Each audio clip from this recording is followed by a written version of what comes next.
So here we have the Volvo C30 on a 12 plate. I'm going to start off by showing you around the outside of the car, and then we'll hop in and run through some controls on the inside. From the outside though, you can see it's a 3-door car with alloy wheels. Let's start off inside the boot and then work our way around the rest of the car from there.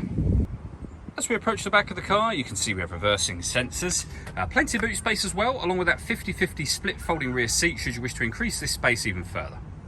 Okay, so we're just going to work our way back round to the front of the car, and then we'll hop in and run through some controls on the inside. But now that we've done a full circle of it, you can see it's in excellent condition the whole way round.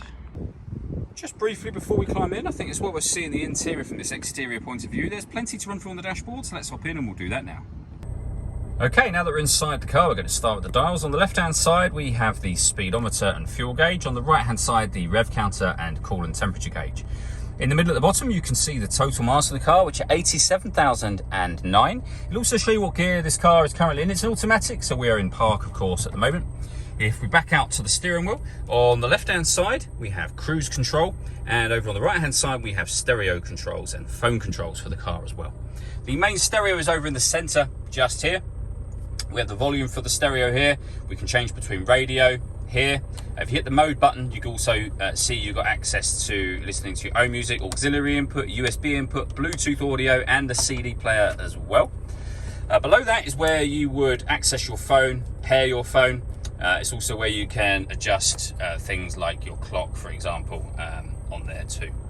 Below that, we've got the climate control for the car. So you can adjust the temperature, the fan speed, and the direction of the air. The air conditioning is off or on from here, or hit auto.